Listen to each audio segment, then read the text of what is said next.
Good evening, everybody, and welcome to this next edition of Orthodoxy Questions and Answers. Get your questions answered. Now, before I start, we're having a little bit of rough weather out there, so I am hoping that our live stream feed will still be good, but just bear with us if it just pops off for a second or two. Second thing, before I introduce now our new host here, John, Scotch of the Week is Talisker Storm. About 2 years ago, again on our yearly pilgrimage to Scotland, we got to go to the Isle of Skye, and so we went to the Talisker distillery. Similar to an Oban, it's right next to the sea, so it's got that very salty flavor. There's a nice heavy peat flavor to it also. So definitely pairs well with the chocolate. That's why I got the chocolate sitting here. So let's go ahead and sample that, John. Tell me what... Cheers. Cheers. Slan Shiva. Tell me what you think. It's pretty smooth. It's pretty smooth, right? Pretty smooth. So anyway, to begin, this week we are here at the Parkside Diner that is in Irondequoit. Is this Irondequoit proper? New York, Seabreeze, New York.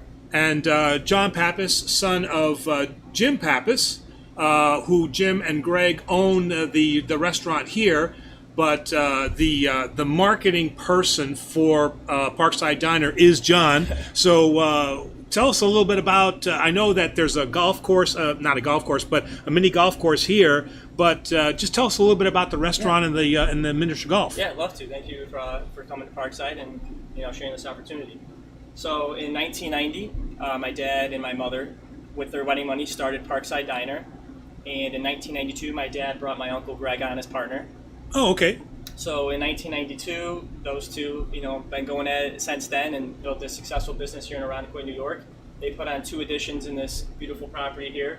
It was a little diner. Now it seats over close to 100 people. Wow. Okay, I didn't realize it's that big. Okay. Yeah, it's pretty big. And then next door, in 1997, my dad and uncle purchased Parkside Whispering Pines, which is the oldest operating miniature golf course in the country, and is registered on the National Historic Parks in the country. So, how old is it now? 90 years old. 90. So this Wow. year at Parkside is a 30-year anniversary, and at the miniature golf course, it's the 90-year anniversary. Awesome. So that's why when we first came here to Rochester, and I came here to have a meal here, I saw that next door, and I was like, wow, how lucky it is for you guys to have a little miniature golf. And he's like, I own that. So Yeah. awesome. Yep. So this area is very welcoming, fun. Summer fun in the summer. It's a very seasonal area. We got the Seabreeze amusement park down the street. Right. Okay. All right. I believe they have the 5th oldest roller coaster still operating as well, the Jackrabbit. So with people going to the water, going down to get ice cream, go for walks, going to the amusement park, it's a fun energy vibe in this area. So are they trying to bring you into the restaurant business? As my dad strived for my brother and I to go to school, get an education, which we did, and we both have office jobs, and that was his dream, to make sure we don't work as hard as he does in the kitchen and Awesome. grind in the weekend hours, so we have our weekends off and have fun with our family and friends. Awesome. All right. So I think we're ready to get going. So do we have any questions? Yes. Actually, I have one myself. Sorry, I have to pull up my phone because I typed it up before I came here. My question is, how would you compare our Greek Orthodox Church to other Christian faith churches? So, and we do get this question quite a bit, and especially from people that don't necessarily know us, and their question is more like, is the Greek Orthodox Church even Christian? So, comparatively speaking, I would say that for the most part, we are very well enshrined as an expression of the Christian faith. So we believe theologically a vast majority of the same things that a Catholic would believe or a Protestant would believe. Jesus Christ is the source of our salvation. That God exists in one, but in 3 persons. So we believe in the idea of the Holy Trinity.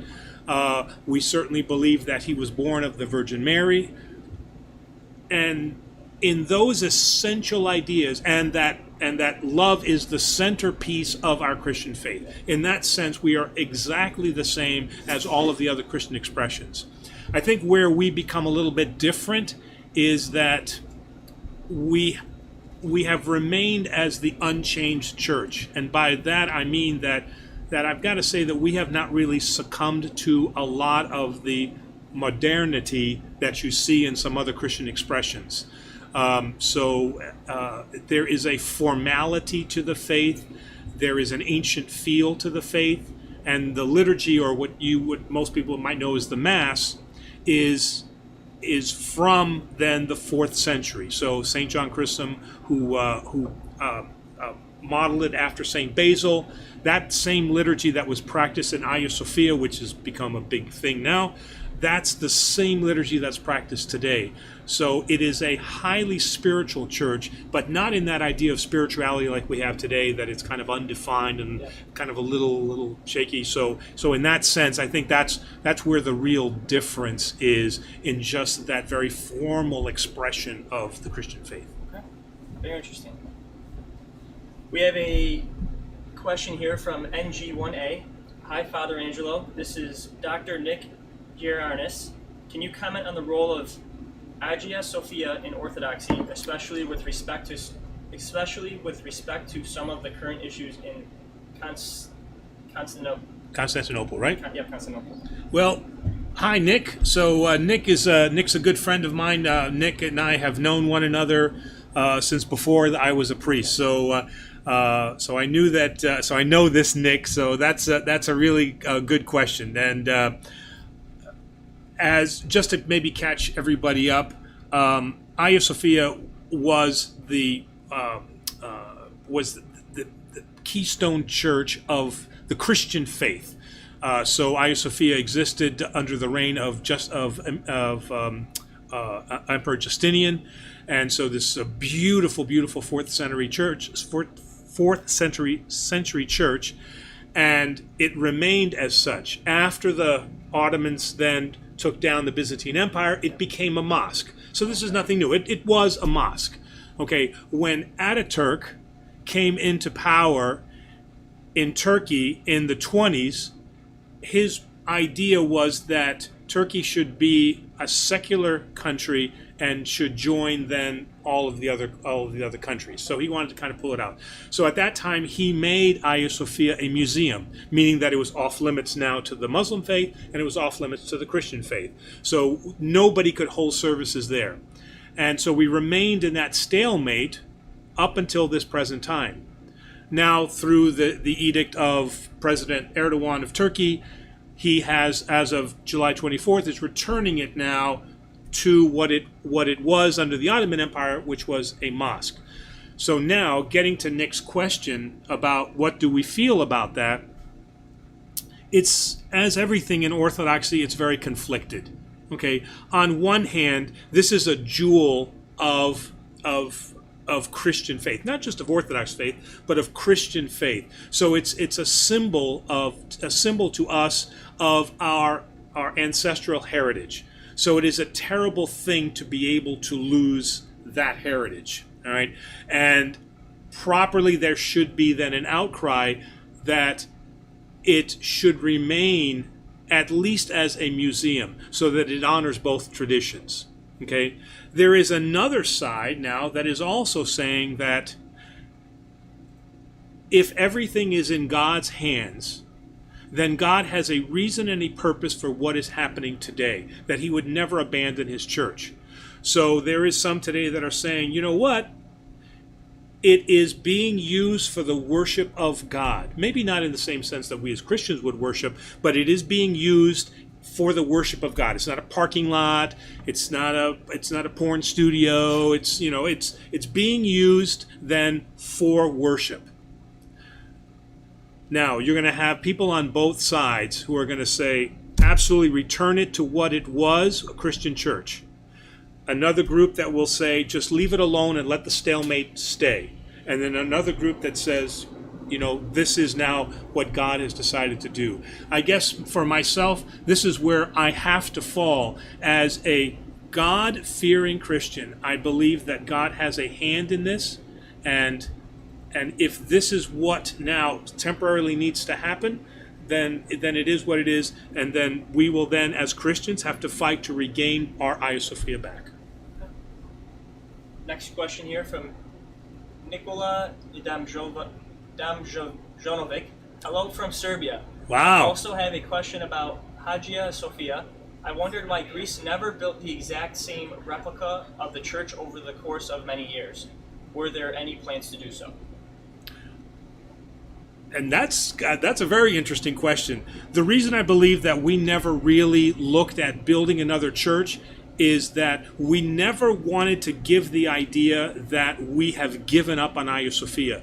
If we were to build an Hagia Sophia replica, number one, I don't think it physically can be done. I mean, the Church of Hagia Sophia is what she is, okay? And as you can well understand, a copy just isn't the original. It just isn't, right? I mean, you want the original. So I think from that standpoint, building another it says to the Ottoman Empire, you won, it's yours, we'll step back and we'll create this. And we have never given up on the fact that is the jewel of the Byzantine Empire. And although the Byzantine Empire is no more, that Hagia Sophia remains as the center of Christendom. Next question here is from Gary Ballard Tony. Hi, Father. A few weeks ago, you said that your reading list would be available via your parish website or other means. How can we get it today? I do have. So I've been caught. Very good, very good. So he's right on top of things right there. Yes, I do have the reading list. As a former member of the military, I never make excuses. That's not something I'm supposed to do. It is my fault that it is not there. But we'll be going on vacation. Terry and I, President Terry and I, will be going on vacation. I make an absolute promise that I'm going to have that to our communications director, Demos, Saturday before I leave. It will be up on our website. That is my promise to you. My fault. On top of that, I don't know if they can hear me, so you may need to repeat this, but I've already made a section on the new iteration of the website coming out in 2 weeks for the reading list. So Demos has said that he's prepared a space that I have left empty. So that definitely falls on me. My apologies. We'll have that up before Saturday, before I leave. Okay. He said he wrote back, thank you. Next question is from Tamer Kashu. Hi, Father. I'm Melkite. I visited a Greek Orthodox church and was not allowed to receive the Eucharist because I was Melkite. I have seen Orthodox members receive the Eucharist at the Melkite church. Name again? Tamer. That you've hit upon kind of a sore point here, and I got to be brutally honest with you. The rule is that the Melkite church, like the Maronite Rite church, are Byzantine churches. They were Orthodox churches. All right. And in fact, their vestments, their St. John Chrysostom liturgy, everything is the same. The only thing is that they, in their liturgy, where we say we would honor our bishop, they will honor then the Pope. So they are a Catholic Rite church. So unfortunately, that I would not be allowed to commune a Byzantine Rite Catholic, nor would a Byzantine Rite Catholic be allowed to commune then Orthodox. And that is not falling upon the Catholic Church. In fact, in the canons of the Catholic Church, it does say that Orthodox may freely receive in the Catholic Church. However, due to the Orthodox restriction, we ask that you maintain that distance. So it's an Orthodox thing totally. It has nothing to do with the Catholic Church. Now, getting to your more touchy part of this, you're absolutely right. In my last parish, I did have several families who were Maronite Rite. Okay, there's the Melkite Rite, which is more the Greek Catholics, and then there's Maronite Rite, which is more the Arab Catholics that were Byzantine. And so for funeral services where the Catholic Church will have liturgy, a lot of my parishioners would go because they would intermarry in the families. And sure enough, they would go up and they would receive communion. All right. Part of that is that they don't really think about it and they feel embarrassed. They should not go, but they're under pressure. They're in this Byzantine Rite Catholic Church. Half of the family's going up. Then they have to explain, and so even though we as priests say you should not receive, then they just under peer pressure. Then they go up and they receive communion, and the Catholic Church does not stop them. All right. So normally I see that with funeral services. Maybe some baptism services, but I don't usually see that with the liturgy. So you're absolutely right. It should not happen, but it does due to peer pressure. So I asked my spiritual father about that. I said, what do I do? I said, when I see them again, what do I say to them? And his idea was, tell them that it is improper for them to receive, but they have their own will and they have to decide what's appropriate. Again, he doesn't see it as necessarily that great of a sin because they're not doing it out of malice. They're just doing it to at that point, at that time, to just keep family harmony. But you're absolutely right. It's not correct. Okay. Next question here is from Spiro Sinis Teresis. The returning Spiro. The returning Spiro. Yes. Hello again, Spiro. Returning Spiro. Were the Orthodox upset as they are today when it was a mosque in the past? Hagia Sophia. Hagia Sophia. Absolutely. There is a wonderful book that's called The Ancient Church in Captivity. And it's specific, and I can't remember the author right offhand, but the Great Church in Captivity, that's what it is. And he talks about, it's one of the few books that talks about the Orthodox Church under Ottoman rule. And it talks about this idea of exactly what you brought up, is that yes, we absolutely did not want to have that church operate as a mosque, but being under the Ottoman rule, the Caliph was very clear. He said to the patriarchs, you can maintain your religion. He says, we're not going to stop you from being Orthodox. We will promise to maintain your religion, but you will follow the rules of the government of the Ottoman Empire. And should there be an uprising, you, patriarch, will be held responsible. And so at that point, as mad as we were, there was an acquiesced in the church to say that, okay, we will follow the rules, and then our religion went underground, but the decision was made, right or wrong, that we will preserve our Orthodox faith, and we will not take a protest where they could have then turned around and said, then you have nothing. You can't practice your faith, you can't be Orthodox, and you will be subjugated to us. And so we made our decision. The author is Sir Stephen Runciman? Runciman, yes. That book, by the way, will be on the Orthodox reading list. 4.4 out of 5 on Goodreads.com. Okay. Oh, good. Next question here is from Zach Ryder. Hi, Father. I've been looking into the Orthodox Church, and I'm wondering how theosis works with the resurrection. Thank you. So, you can have resurrection without theosis. All right, meaning that the resurrection is the key point of our Christian faith. As St. Paul says, if the resurrection is false, then we are practicing folly. Then all of this is meaningless. All right. So I don't want to connect resurrection, the event of resurrection in any way with our I want to connect it directly with our salvation. But I don't want to tie theosis in it. Theosis is this idea of achieving perfection in the sense that we become closer to God. All right, we will never get there in our mortal life. We just won't. And so, if practiced improperly, theosis becomes a weight around somebody's neck, and it becomes depressive because I just can't be that good. I'm a sinful person, and you just fall into this despair. And that takes away what Jesus did for us through his resurrection and through salvation. Theosis is a wonderful idea. It should be practiced. We should attempt in every way to come closer to God. But we cannot connect those two.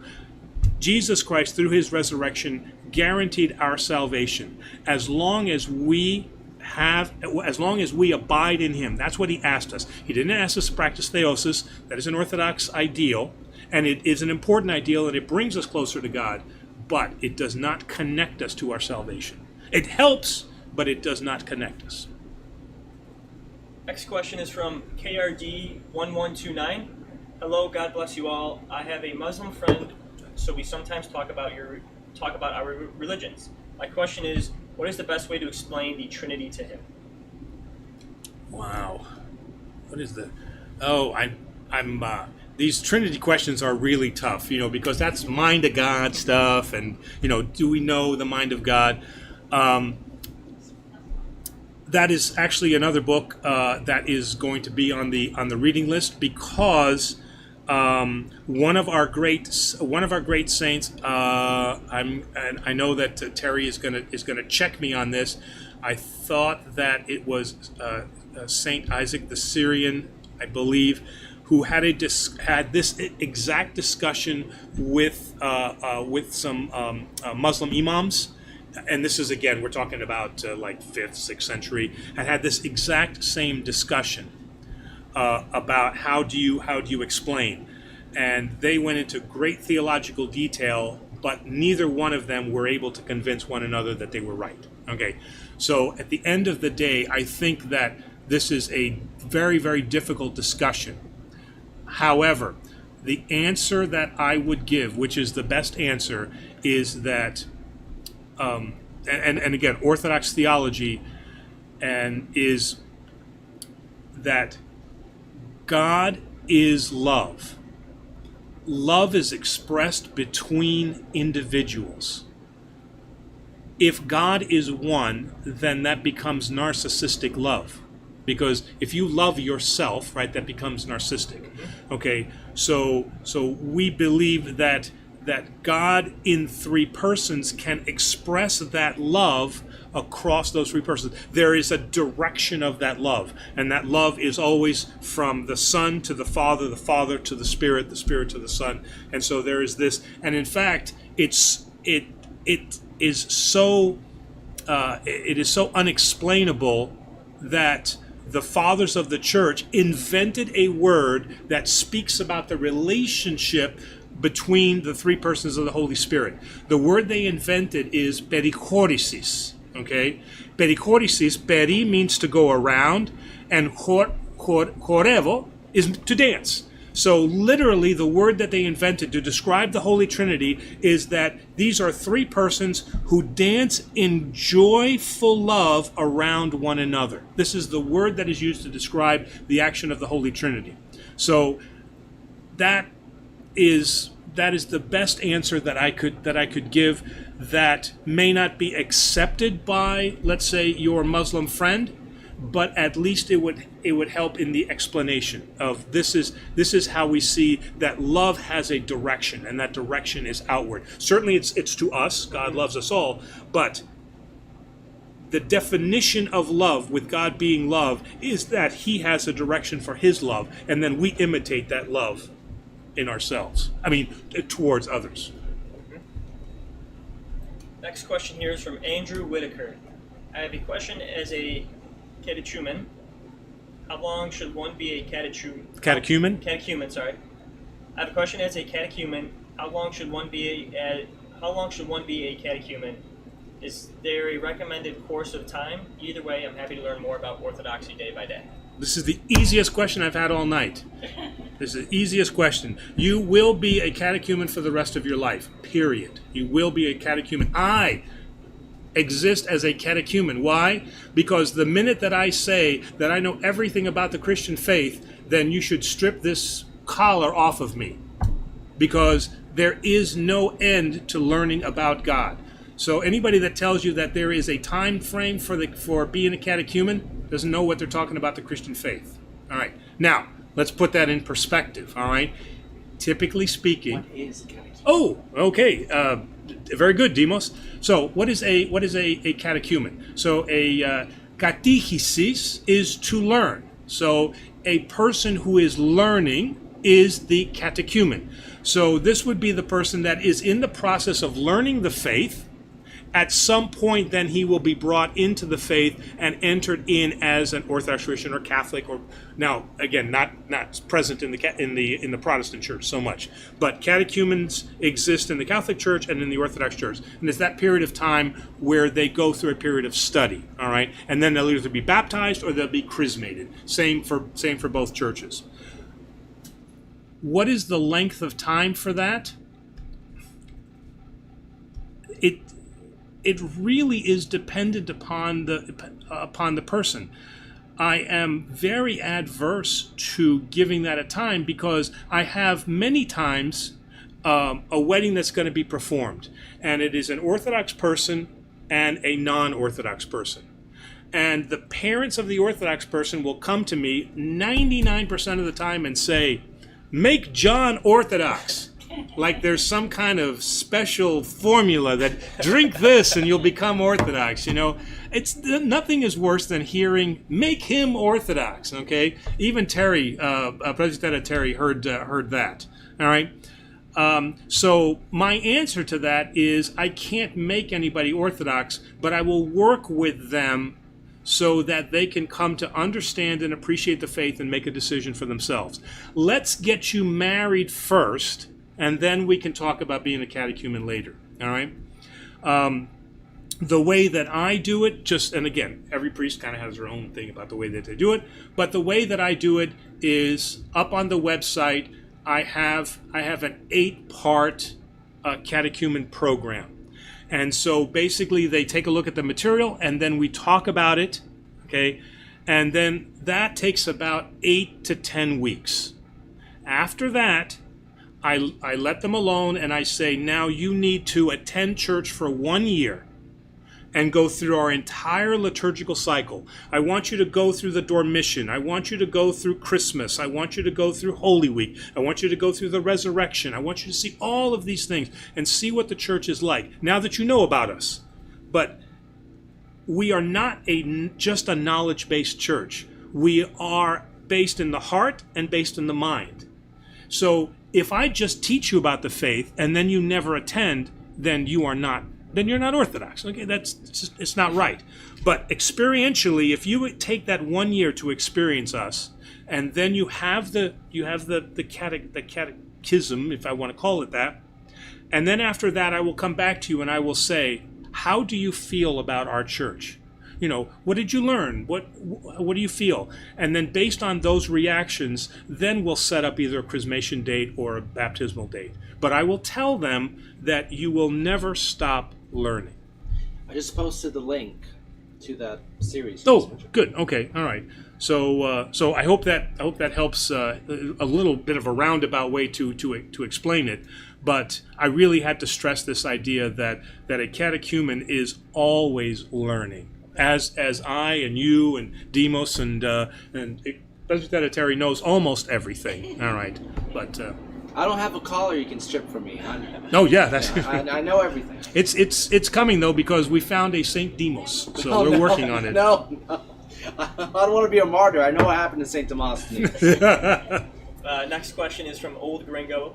Father, have you had the chance to read the book Apostle to the Plains, the Ministry and Life of Father Nikolai Yanni? No, I have not.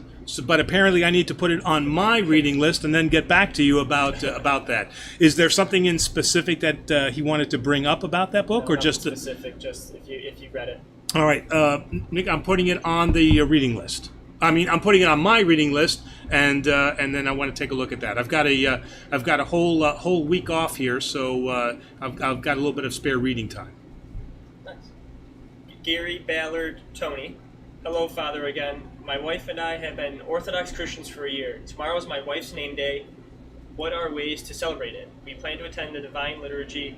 What else should we do? So it's her name day. Yes, his Okay. wife's name day. So I think that a couple of things that you can do here.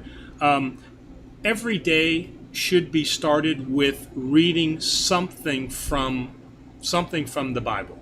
whether that's a gospel reading, an Old Testament reading, but something should be read. Again, it doesn't have to be long. It can be 15 minutes, it can be 20 minutes, but it's a good way to start the day. I've always struggled with a prayer life, of having a prayer life, so I find that in the morning, reading a couple of passages is very helpful to me. For her name day, what might be interesting to do is to read about the both of you read about her particular saint, and then to do some degree of charitable work, something. Whether it's helping somebody that you know, whether it's volunteering in a certain place, so that you honor the saint by doing the work that they would do, which is to imitate Christ. So rather than let that day go through just work or something like that, is take that moment out and then read a couple of passages, but then also go and do something that imitates then Christ and does the saint honor. Is it Alexandra or Aliki or Marina? Alexandra, Aliki, or Marina? Which one? Because we have several saints for that day. They didn't state. They didn't state. Okay, all right. So again, as we would say in Greek, chronopola, happy name day. Marina. Oh, Marina, very nice just go name. back to Beautiful, Marina. beautiful name. Okay. Old Gringo commented, that's an interesting question. I know Muslims have these hadiths, supposed sayings of their prophet. I think he might have been talking about his question earlier on. Catechism, maybe. That is this in reference to the catechism? Catechism question? I'm tying it in. Yeah. Okay. Next question is from AG. What is the Orthodox Church's view on tattoos? Tattoos. Okay. So as a vet, I've got actually an answer to this, because when I went through seminary, we had one representative from every branch. I was Army. There was an Air Force guy. There was a Navy guy. We don't talk about that. No, I'm just kidding. I'm kidding. It's a Navy guy. There was a Marine, and I believe we had one Coast Guard. And so kind of a band of brothers. We would get together. We would study together, and some of us had tattoos. So we went to the one of the seminary professors, and we said that same question. What about our tattoos? And the answer is that the question that the Orthodox Church will ask is, what is the purpose of that tattoo? The purpose of our tattoos in the military is camaraderie and brotherhood. So you have a unit insignia, or there's a special tattoo that signifies you as being part of that group. The Orthodox Church has absolutely no problem with that. And again, not that I necessarily had a tattoo, but a lot of my priest brethren do have tattoos, and it was not an impediment for them to become part of the church. When that reason is against God. So, for example, Manson, you tattoo a swastika on your forehead, or you put Satan on your skull, or anything like that. Then the church will question that and say, "What message are you trying to send?" That is certainly not a brotherly message. So, there is no official prohibition on tattoos within the Orthodox Church. I do not refuse anybody communion if they have a tattoo. So in that sense, it's not a problematic in the church, unless it is something that is clearly offensive, is racist in any way against a certain person or a certain nationality, or it expresses an ideal that is contrary to the church. Next question is from Nikola Damjanovic from Serbia again. Hello again. I just have one more question. It's about the New Jerusalem from the Revelation. What does the Orthodoxy teach about it? Is it a real place that will one day be on earth? Thank you. So the idea of the new Jerusalem, as I think I've mentioned in maybe some of the other episodes that we've had, there's kind of two different paths that the Orthodox Church. And again, remember, it's tough to say the Orthodox Church says this, but But one of the two most common paths are, number one, we believe that what was written by John in Revelations was talking about the Roman Empire at the time, and that Revelations is a historical event. It has happened. So in that sense, they were looking forward to the New Jerusalem was going to be the rebuilding of the temple that was destroyed by the Romans. So that with that whole uprising in the year 50 and 70, or through 50 and 70, that whole uprising, that was going to be the New Jerusalem. So there's one part of Orthodoxy that believes that Revelation is a past event. The other believes that the New Jerusalem will be built with then the second coming of Jesus. So the δεύτερη παράδοση, as we say, the second coming or the second presentation of our Lord, he will then usher in that new kingdom. All right. Now, if that new kingdom is going to be on earth, or is that in reference to the kingdom of heaven, that's, again, something that is debatable also. Okay. Old Gringo commented again. His question was perichosis. Oh, perichoresis, that word that I used? Yes. Okay, and he said I think he's just trying to verify that's what you were saying, or if you can elaborate on it a little bit. Elaborate on it, yeah. Oh, about the idea of perichoresis? Okay. Yes. So again, this was a Greek word that did not exist in Homer's time, Plato's time, Socrates' time. This is a word that was purely invented to express the idea of the love relationship within the concept of the Holy Trinity. So that, again, like I said, is that in joy, the three of them were dancing. The three persons of the Holy Trinity express a perfect love amongst one another. That love is directional. That perichoresis is seen in two of our sacraments.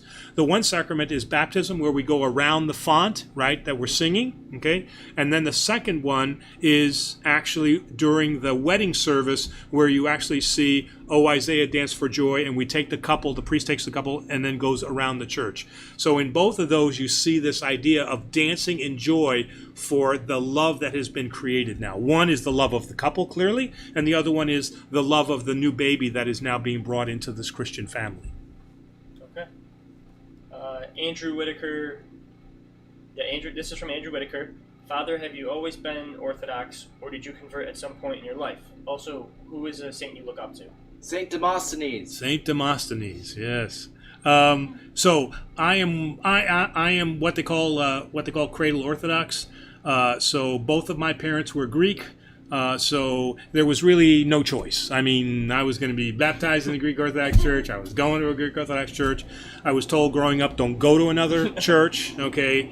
Definitely don't go to a Catholic church. That was drilled into me. All right, so I am Orthodox by birth, but I fell away from the church because I rejected that very fundamentalist idea of who we were. So for many, many years, I left the church and I didn't go anywhere. I mean, it's not like I went to another church or Protestant church. I just said I'm done with church because this is just stupid, all right? So it was through my wife, through Presbytera, who was Baptist, who, when we got married, asked me a lot of questions about the Orthodox faith and said, why do we sense? And why do we have to stand? And why are we constantly standing up and sitting down? And why is it all in Greek? And why does the priest have a long beard? And my answer to all those questions was, I don't know. Go ask my mom. And she'd ask my mom, and my mom would say, I don't know. Go ask my mom. And my yaya only spoke Greek, so that didn't really help. So it was through her that I became interested in who I am as Orthodox, and it took a long time to get there, but that's what led me eventually to the priesthood. Is that I don't want anybody these days growing up the same way that I did, which was stupid and ignorant of our faith, and I don't want that because we have a wonderfully beautiful, dynamic, and very practical faith, and I don't want to see that lost. But we have to be smart and express our faith in an intelligent, modern way. We don't have to be modern, but we have to express it in a modern way. Saint of you look up to. The saint that I look up to, because I'm kind of rolling around two. One is, I think, one at the top, and again, President Terry is going to laugh about this, St. Andrew. Not because St. Andrew is the patron saint of Scotland. That is not the reason, although that's a good reason. That's a very good reason, all right? But St. Andrew's wonderful humility. So St. Andrew not feeling worthy of being crucified as Christ was, that he was crucified then in the form of the X because he was not worthy. He felt that he was not worthy in Christ's eyes. He is a constant reminder to me that no matter how good I personally feel about what I'm doing, then that is the sign then of vainglory, and that I should always retreat from that and then be humble.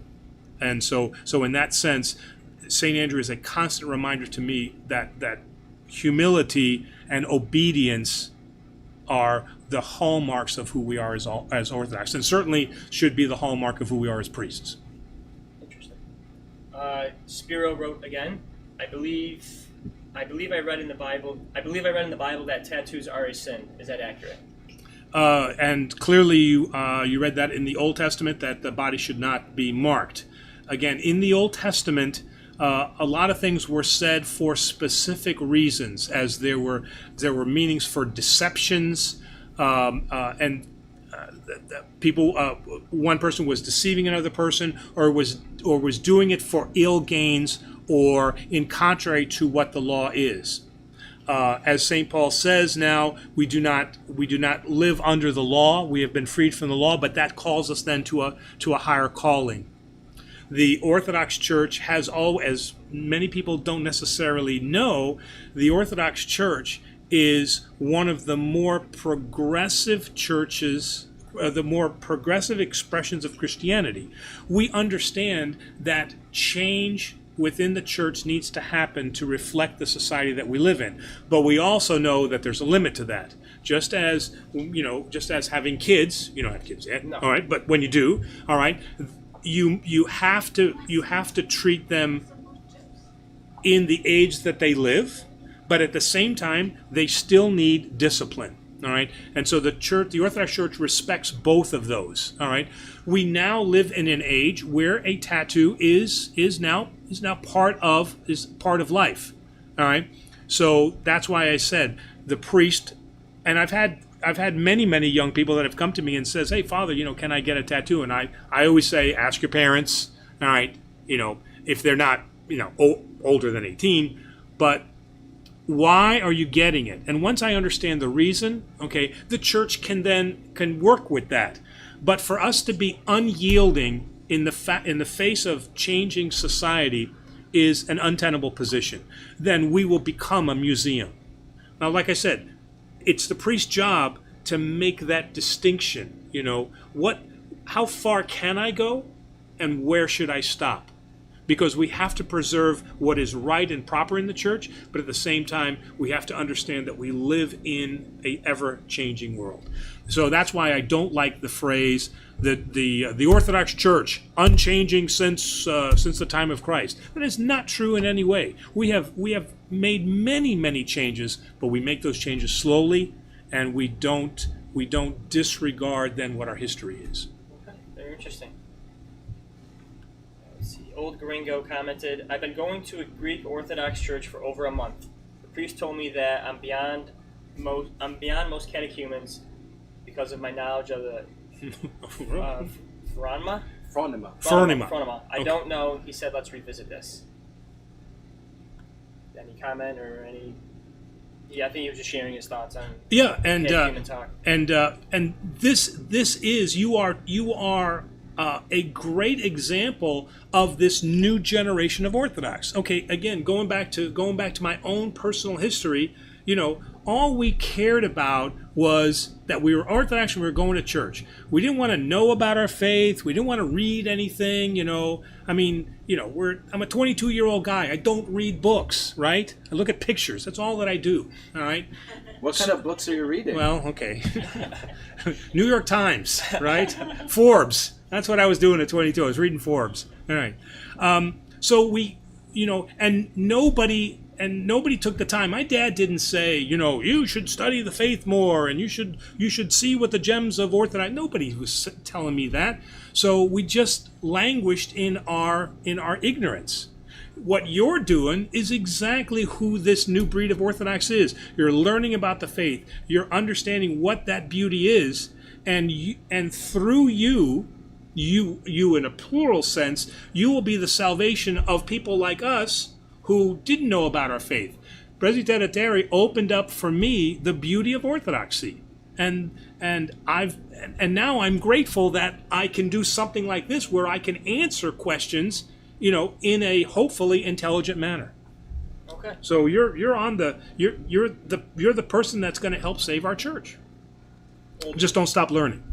Old Gringo shared 2 more comments. He said, "Yep, one year for me too."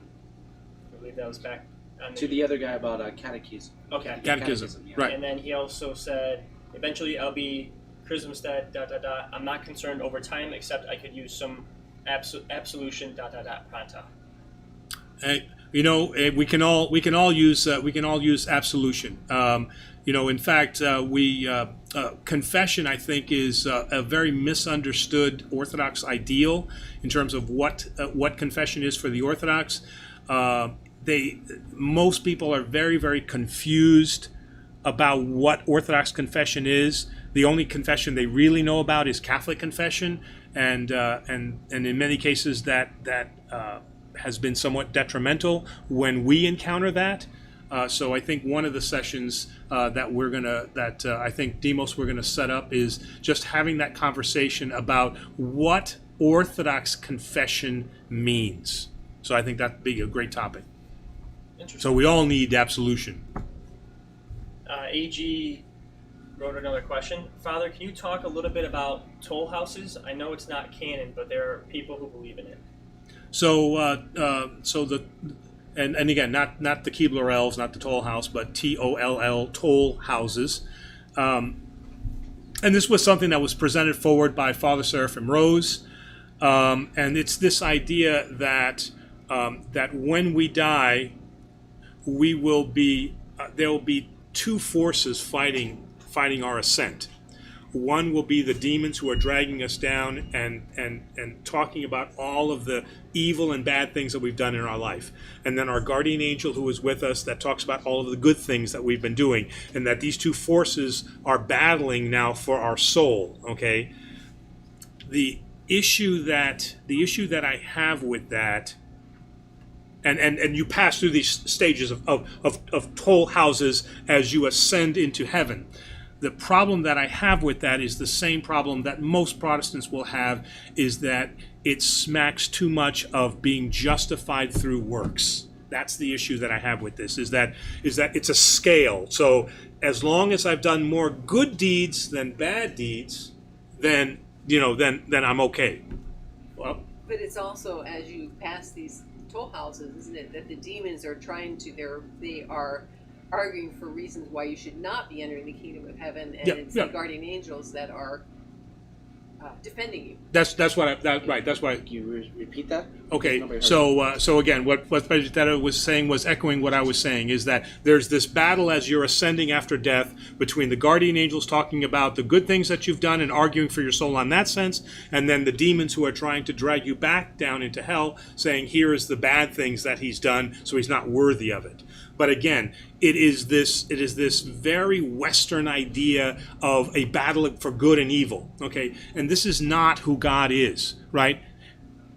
As St. Isaac the Syrian says, if God is a just God, then we'll be punished for our works, okay? So then we deserve what we get.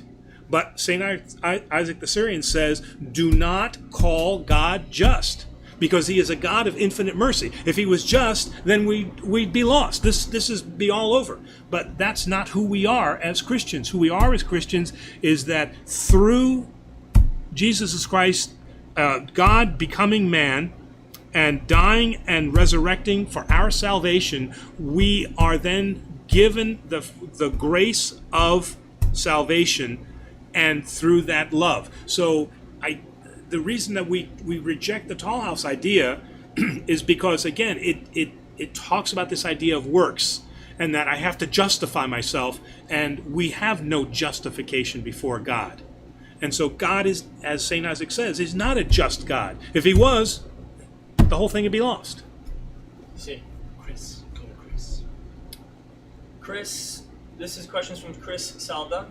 What is your opinion regarding the Catholic Church? So, a short answer to that is that as Pope Benedict said, we are, the Orthodox and Catholic Church are two churches breathing with one lung. That is the best expression I've ever heard for understanding of the Catholic Church. We were one church, okay? So that is the Holy Catholic and Apostolic Church. We were one church, okay? After the schism, and due to political events with the Ottoman Empire creating this kind of wall between the East and the West, okay, then two lungs develop now. But two lungs exist in one body, and that body is the body of Christ. Have we developed some different theological ideas? Yes. But those are minor differences. So if we were to come together tomorrow, and the only thing that would take, and I've said this on previous shows, the only thing that would take is for the Catholic Church to relinquish the title of Pope, retain their title of Patriarch of Rome. We would then fall as second seat as New Rome or Constantinople, and then we could reunite, and all those other little minor differences that, like the Filioque and all those kind of things, would then just kind of would slowly begin to disappear. So what do I think about the Catholic Church? The Catholic Church is my sister church, and I have many in all three parishes that I've been. The first thing that I seek out next to my Orthodox brethren is my Catholic brethren, and we sit and we have discussions. And you know what? We have the same kind of parishioners. We have the same kind of people who try to bring the church down. We have the same kind of people who work hard in the church. And we have the same kind of people that love the church. We have the same exact people in our churches. Interesting. The only problem with the Catholic Church is that Jesus speaks only Greek, so that Latin is not going to help him out at all. Next question is from NG1A. Hi, Father Angelo. Dr. Nick again. Is economia unique to Orthodoxy? How does it guide us as Christians? So Nick, what he's talking about is economia. So economia in English would be economy. It doesn't make a whole lot of sense because in English we think about dollars and money, the economy, the national economy. That's not what we're talking about. Economia is the idea of flexibility and application of a canon or a law. Okay, so let's use this example. If a police officer sees a 5-year-old kid come into a store, right, and take some candy off the counter, right? What we would call the strictness of the law, the acrivia, would require what? What would the policeman have to do? Strict interpretation of the law. Hey kid, put the candy back. So he's stealing. He would have to arrest the child, right? Yeah. Okay, so strict application would be have to arrest the child. More than likely, what's the cop going to do? Probably say, "Hey kid, put the candy back." Just Come on. you know better. You know better. Just put the candy back. That's economia. That is flexible application of the law. The law states he should be arrested, but the cop looks at the situation. He says, "It's a 5-year-old kid. Let's make this a life lesson." All right. So this is exactly what economia is this idea that is given to all priests, all clergy, well, I shouldn't say all clergy, is given to priests and to bishops, is that when somebody comes to us in confession and says, here is what I've done, then our penance can be given in economia, okay? So strict application might be you cannot receive communion for 1 year. And I would say, well, okay, the law is 1 year, the canon law is 1 year. What I want to see you do is this and this. Let's talk, and then after 1 month, let's come back and you can receive communion. So it's a very important ideal. The Catholic Church has this ideal, and the Protestant Church has this ideal. They just won't use that name. But I have met many, many Catholic priests and many, many Protestant pastors who exhibit an economia when they deal with their parishioners. Okay, so if a case of adultery has been found out, if stealing has been found out, they visit the jails and they talk to them as human beings, as the image and likeness of Christ. So yes, economia is practiced in all churches. They just may not use that particular word. Maybe they would use the word of mercy, that they show mercy and compassion upon that person. Next question is from Andreas Lolis. How do you know God is real? Wow. So how do I... Well, I certainly can't prove to you that God exists. Because again, that is the bridge between scientific proof and faith. And so that small gap is faith that makes that leap for us. Okay, so I have to start off and say that I cannot prove, nor would I ever attempt to prove to you that there is a God. What I do know is that what has happened to me personally in my life, and in the years that I have been priest, what I have been able to, changes I've been able to see in people, I see those as evidence of a higher power. All right? If you want to call that higher power God, then that's fine. But I don't believe in coincidences. I don't believe in luck. And the way that my life has been shaped, when I look at it in Revelation, meaning that I look back on my life and see how things have shaped up, those could not have occurred in coincidence. Okay? All of this could not have occurred in coincidence. And I'll give you another perfect example. 2 years ago, when I first was assigned to this parish, Demos laughing, you know what I'm going to say. When I was first assigned to this parish, Demos came to me, and he said he wasn't looking for a church. He just said, I'm Greek. I'm looking for a community that I can be part of. You know, and I thought, okay, well, I've got the answer. I've got a very big community that you can be part of. All right. Over the course of time, I discovered what it was that Demos did, what his strength is. We had many, many conversations. You know, I didn't ask him to come to church. He didn't necessarily come, but we just kept this conversation going. Now, about a year ago, we finally kind of found what our calling was, that this is the next generation of ministry, and he was the right person. And now that we've developed all of this, COVID comes, and we are positioned to move right into what it is that we've done. If I would have met him when COVID started, I wouldn't have had that time to develop this relationship, and he wouldn't have the trust in me that I'm the right person for this. All right? If he would have come to church a year before, I wouldn't have been here. Okay? So that for me is God. He puts people in my life, and then through the revelation of the Holy Spirit, we figure out how things work together. And the timing was perfect for now this whole COVID thing. So there's no question for me that the way that things have come in my life, that there is a God who has shaped this. Thank you. Okay. Are we good for another 15 minutes? We have a lot of questions.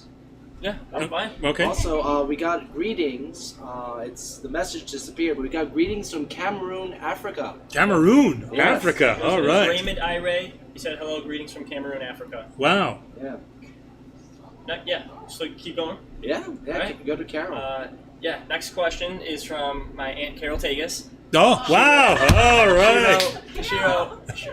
She wrote, hi, Father, Angelo, and Johnny. Can you describe the difference between Greek Orthodox, Russian Orthodox, Macedonian Orthodox, Ethiopian Orthodox, etc.? So She's Macedonian, apparently. She's Macedonian. All right, I'm not going to say this in Macedonian because my Macedonian is not. I'm only learning now from Maria. Maria's teaching me a few words here. So think of it this way: the divine liturgy in all of those churches is exactly the same. All right. What is different is the cultural expression. And this is the beauty. This is the beauty of Orthodoxy. We are not a church of assimilation. We are a church of blending. Okay, so you are allowed to be Russian. You are allowed to be Macedonian. You are allowed to be Romanian or Greek or whatever. And so, in that sense, the way that the liturgy is done has then a cultural flavor. So, for example, during a Greek Orthodox wedding, we will use these exact same words that a Russian, a Macedonian, an Ethiopian, and a Romanian will do. Same. But at the time of the crowning, right, we as Greeks will use olive branches because the olive branches is what we have in our country. So it makes sense that that's what we use. In Russia was at the time, very, very patriarchal. It was an empire, so they use crowns. All right. In a Macedonian wedding, in a Slavic Macedonian wedding, when the couple goes around the table, they will wrap this knitted blanket around them. Okay, I don't know if you've seen that or not. They'll wrap a knitted blanket around them that is sewn, that is knitted by one of the family members, which becomes part of their dowry. In the Cyprian tradition, there will be then a red band that is put around their waist, and that will indicate then that this bonding of the marriage. So, although the service is the same, we are free to express who we are. I love being Greek. I'm sure that you all love being Macedonian, just as Russians love being Russians. But it doesn't make any sense for us to strip all that away, because I love being it. I love that part of it. So Orthodoxy allows us the ability to keep our culture, but to maintain the exact faith, so that the words never get changed. Russians will get to interpret it different from Romanians, different from Greeks. Now, here's the problem. The problem is that because of that, we can't very well untangle the two. So now what happens is that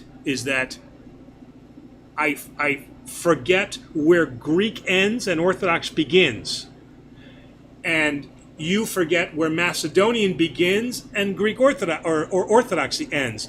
That's the problem that we have with that, because unlike the Catholic Church, where the Catholic Church is the Catholic Church, and then there is culture like Irish culture, Italians, and all that. We don't have that yet. We are still that that blending is a beautiful thing, but it doesn't allow us the ability to know where that boundary is, and we keep falling back and forth. And this is why people ask questions like, do you need to be Greek to be Greek Orthodox? Do you need to be Russian to be Russian? Right, that's where that confusion sets in. Okay. But Carolyn, great question. Absolutely great question. Next question is from Spiro again. Is it true that we go to heaven or hell at the second coming? I was told that until then, we get a taste of each, but not the full effect. So Spiro, you are correct. It is Orthodox teaching. Again, we can't prove any of this, but it is Orthodox teaching, and that's why this 9-day Thessalion service is so important. So, at the time of death, as a priest, I am called by the family, and I will say the Thessalion prayer there. Holy God, Holy Mighty, Holy Immortal. I will say that prayer there. 3 days after, normally we will have the funeral, and I will again say the Thessalion at the gravesite. Okay. 9 days after, I will again say the Thessalion. The reason is that it is Orthodox belief. Again, it's not scripturally based or anything like that. It's Orthodox belief that from the 3rd day to the 9th day, you are being given the foretaste of either heaven. You are given the foretaste of both heaven and hell. So you're seeing both, and then you are. We believe then, asleep until the time of the second coming. And at then the second coming is when, as Spiro, you mentioned, that we believe that the judgment will come. Okay. Just a quick hello from James Workman. He wrote hello from Oklahoma. Hi from Oklahoma. Next question, he's got two. His name is Dan Martinez. First question is, how do I find a Greek Orthodox woman? The second question is, thoughts on Hagia Sophia being turned into a mosque at St. Iosis prophecies on Constantinople. Wow, the second question is a lot easier than the first. Where do you find a Greek Orthodox woman? Catalog. Go Greek.com. No. I don't even know. No. Let me check on that. Yeah. site. I'm kidding. A serious answer to that question is that remember that throughout our Orthodox history in America, the vast majority of marriages occurred within the church. I don't mean that you just got married at the church, but a church event is actually then what got them together, either an HEPA event or a Daughters of Penelope event, a Goya basketball tournament, Christmas party. So Greeks, like Russians, like Macedonians, we love our parties. And this is where men and women go, and that's where they met. I mean, in the time as priest, I have met so many people from 90 all the way down to 20 have said, "Father, that's where I met my wife. My husband was at an Orthodox dance or a Goya basketball or something like that." So you want to meet Greek Orthodox women, then attend those functions.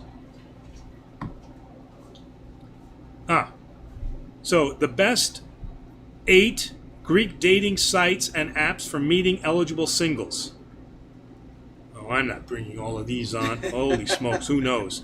No, just stay with my original thought of within your community there, and get involved. It doesn't necessarily mean in the beginning, meet them at church, but it means getting involved in those events.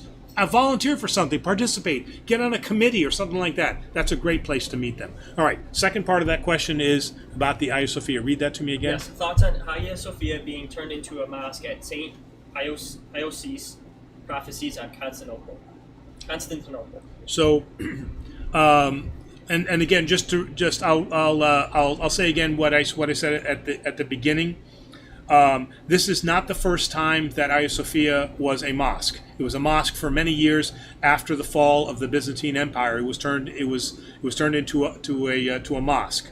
It was through the actions of Ataturk in the 20s that created a secular Turkey that turned it into a museum. Okay, so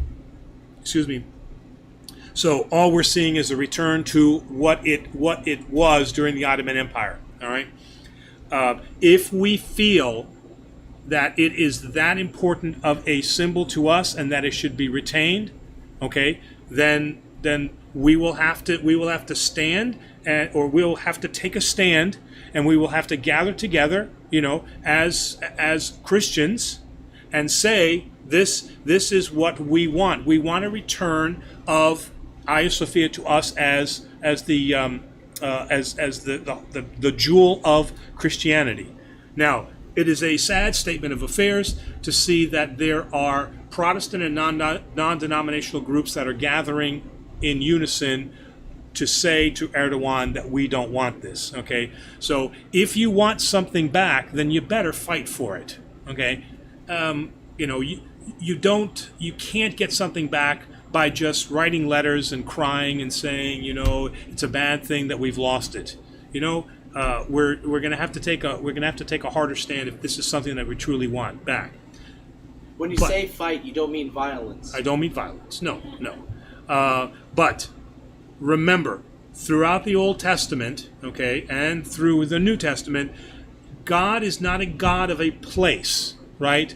God exists overall. Okay, so as tearful and as sad as the potential loss of a beautiful jewel like that is, it is not our salvation. We are not saved because Hagia Sophia exists. We are saved because we have the hope in our salvation through the death and resurrection of Jesus Christ. So let's not make this about a place. Okay, if we want to preserve it, I understand that, but we have to be very careful that we do not place our hope and salvation in Hagia Sophia. Okay. Next question is from Tamer again. Father, is it true that if a married couple does not want children, the priest will not marry them? That is, yes, Tamar, you are absolutely right. If a couple says to the priest that we do not desire to have children, then that is a prohibition against marriage. So you are absolutely correct. We have several prohibitions to marriage in the Orthodox Church, and that is one. What the priest will do, and what I have done is we'll explore that. Okay, remember, the Orthodox Church is not a binary church. It's not a yes or a no. The answer is, okay, you've said that to me. Now, let me understand why. Okay, there might be some valid reasons why. Okay, maybe we come to find out that the woman has determined that if she gets pregnant, it could endanger her life. That's an extenuating circumstances. As Nick so properly brought up, that's a case of economia. And I can say, now I understand why that is. Okay, if the answer is, you know what, I just hate kids. I think kids are terrible and I think they should be wiped off from the face of the earth. Sorry, can't marry you, all right? So it's always about a deeper exploration. You can't just say, we don't want kids, and I say, well, I can't marry you. Talk to me, explain to me, let's understand why. There might be some psychological issues that we need to deal with, and that they really do want kids, but and usually what I find is it's one person over the other, meaning that one person does want the kids, but the other person doesn't for one reason. It could be a career, all right?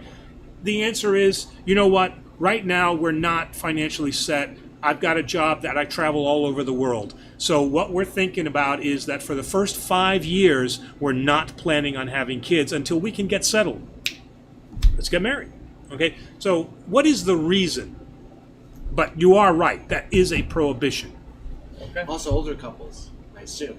Yes. Yeah. If the couple comes to me, and they say, Father, I'm 72 years old and I've fallen in love with this woman and we're not planning on having any kids, probably both President and I would say, yeah, it's probably a good idea. Okay. Let's end with Raymond's question. Last question is going to be from Raymond Ire. Hello, Father Angel. I am watching from Cameroon, Africa. All right. Are there plans of the Orthodox Church evangelizing West Africa? We have no Orthodox Church in my country, and I love the Orthodox Church. Thanks. We have Orthodox churches in Africa. In fact, one of my best friends from seminary, Father Alexios, was from Kenya. And he was brought to the seminary in Boston, to our theological school in Boston, specifically for the purposes of learning and getting a master's degree in theological education so that he could go back and train priests in Africa. So he was sent primarily as the person that would return and start to develop a theological school and seminary in Africa. So I know clearly that we have churches, and we don't have a lot of churches, unfortunately. We have them obviously in Ethiopia. We have them in Kenya. We have them helping out Kenya and Nairobi, I believe, and I'm trying to think of where else. Cameroon, I don't believe that we do, but we certainly have an Orthodox presence, a very ancient presence in Africa. And I know for certain, out of personal experience, that we have priests that are coming to our seminaries here in the United States so that they can go back and establish churches and seminaries in their home countries. So just please look that up, and I know that it may not be close to you, but at least it should give you some satisfaction when you look this up online that you will find a few churches that are in Africa and that we are developing a presence there. Okay. So yeah, remaining question. Okay. Any last remaining questions? We'll be addressing the next. Okay, we'll be addressing these the next podcast on Orthodoxy Questions Answered. So again, hey, you guys are really stepping up the game here, and you're really kind of keeping me on my toes. Now I've got to study. I've got a whole book that I've got to read. The next time we come with all these questions, I think that bottle is going to be empty. But we've got a new scotch coming for you next week. Again, John, yes. Thank you very much. For having me. And Jim, thank you also, Jim and your brother Greg, for opening up their restaurant to us. So that we have the opportunity to do this. Also, not next week. Right. Let me also say that we'll be on leave. President and I will be on leave next week. We have something planned for Thursday. Demos has already got something lined up. But there will be no live broadcast next Thursday. We will be returning then the week after, same bat time, same bat channel. It's the 30th. Is that what it is? Yeah, that's the next. That's the next date. Yeah. So the 30th of July will be then our next broadcast, and I'm really looking forward to what kinds of questions you're going to come up with next. So thanks to everybody, and enjoy it. Have a great night. We'll see you in